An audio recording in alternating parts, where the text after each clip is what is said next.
Welcome to the first playoffs in the history of the Generation Battle League. Since there are 5 of us, everyone gets to play today, but the fights were determined by how well we played in the regular season.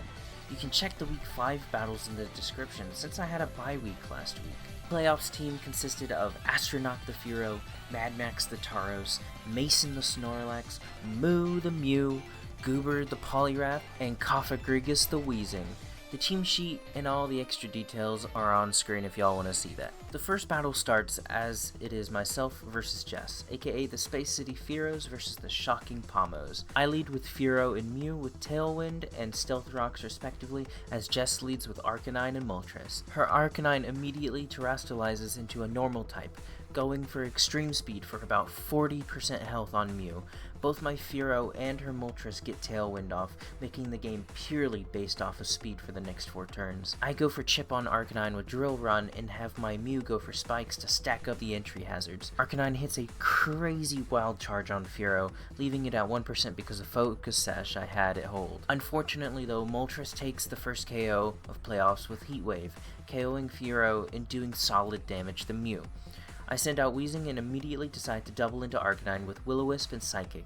I do this as I figured that I probably won't be able to knock it out this turn, but if I can cripple it for the rest of the battle, then that would lead to a certain victory for me. Mew goes down to another E-Speed, but I was able to burn the Terra Normal Arcanine. Weezing gets pushed out for Poliwrath, who is objectively the best possible Pokemon for this. Since the other slot was open, I sent Weezing back out. Poliwrath picks up a double KO on Arcanine and Moltres, even through a weakened Rock Slide, and Clefable and Vileplume come out. Poliwrath goes down to Vileplume's Solar Beam as Weezing gets a massive hit on Clefable. Vileplume had set up a Sunny Day earlier.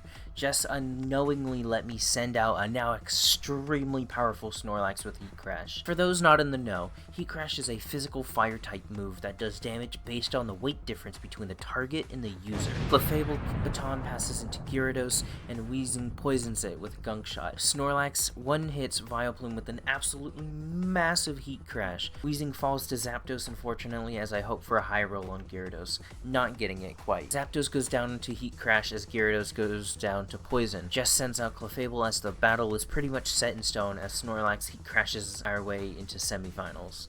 I hop straight into the next battle since next up is Ash, aka the Los Angeles Lucario, versus myself. I lead with Fearow and Mew again, hoping my Tailwind's Death Rocks combo can lead me to win again. Admittedly, my playoffs team was crafted specifically to take on Melmetal, so I know I could take it down and potentially move on to finals, and perhaps become the Kanto champion. Ash sends out Dragonite and Parasect. Now, having used Parasect before in draft, and in general, I know that it's going to spam Rage Powder so that Dragonite can set up. So instead of setting Tailwind, I decide to set Fearow to use Drill Peck. Parasect has a Focus Sash.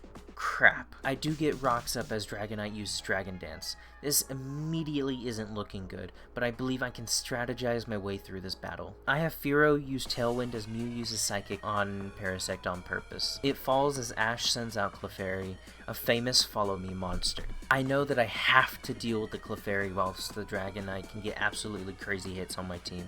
I double in with Drill Run and Psychic for a good 50% of its health, leaving it at 36%. Dragonite uses an absolutely crazy Dragon Claw on Mew, but fortunately gets harmed by Mew's Rocky Helmet. Unfortunately, Dragonite then goes for E-Speed to take down Mew for more recoil. I'm attempting to figure out what I need to do. Decided to send out Weezing to hopefully get some very necessary burns in. Fearow gets a very good Drill Peck on the Nidoking coming in as Weezing gets an incredibly massive burn on Dragonite, essentially keeping it set in battle now. Fearow and Weezing both get knocked out unfortunately the very next turn though. I send out Snorlax and Poliwrath, hoping to take care of both Dragonite and Nidoking, which is exactly what happens. Ash sends out the revered Mewtwo and Melmetal. I can't burn the Melmetal, so I know I have to hit hard right now, but alas, they were too tough as a duo for me, and I get knocked out of playoffs, and Ash moves on to finals. Zuko, the Crimson Copperages, and Camcart, the Brutally Honest Butterfrees, is the next matchup in the final match in semis. Zuko runs in with Ninetales and Charizard to lead as Camcart sends out Pinsir and Slowbro. Pinsir gets a huge high horsepower, immediately taking out Ninetales as Slowbro sets up Psychic Terrain. Arbok comes out and attempts to get a hit in as Pinsir gets switched for Butterfree, tanking into Aqua Tail as Slowbro goes for Expanding Force, taking out Arbok and putting Charizard in the red with its own ability, continuing the chip away at its own health. Dugtrio is sent out and uses a Rock Slide that misses the Butterfree, but KOs the Slowbro. Alakazam is sent in, immediately using Expanding Force as well to take out Charizard and leave Dugtrio at 1%. Zuko sends out Magneton for Discharge, taking out Butterfree and leaving Alakazam weakened. Pinsir comes back out and takes Dugtrio down. Machamp is sent in as Camcard's Pinsir and Alakazam leave a fatal blow, letting Cam move on to the final match of the entire season. Finals start as Ash sends out Clefairy and Dragonite and Camcart with Butterfree and Exeggutor. Clefairy uses Follow Me, Butterfree uses Tailwind, Exeggutor Psychic Terrain, and Dragonite D-dances. Cam switches Exeggutor out for Slowbro as he has Butterfree use Quiver Dance to stack stat buffs. Cam switches his Pokemon around into Slowbro and Exeggutor to Clefairy and Dragonite continue the sleep, eventually waking up. They trade KOs on Dragonite and Exeggutor, leaving both with 5 Mons left. Parasect on Ash's side and Alakazam on Cam's side are sent out. Alakazam lands a massive Expanding Force, taking out Clefairy and Parasect at the same time. Mewtwo and Nidoking come in, with the latter getting immediately smoked by Slowbro's Expanding Force, with Mewtwo taking a solid chunk of health as well. The big bad Melmetal comes stomping in as Slowbro gets taken out by Mewtwo's Shadow Ball. Butterfree lands a Sleep Powder on Melmetal, and Cam sends in Hitmonchan.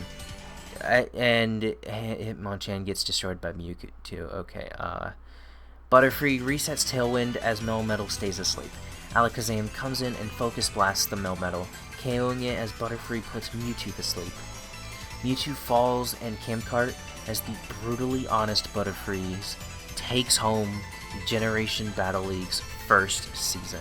This season was really fun to do. It's something small as I was preparing to move into my new desktop at the time, and wanting to get a head start on making some form of Pokemon content. Usually any leagues I join or hosted in prior years would dry up mid-season. However, every player was really invested, no matter how well they battled. I want to give a huge thanks to everyone who watched this season, and to Jess, Zuko, Cam, and Ash for being incredible opponents. I hope I get to do this again someday. Huh, wait, what?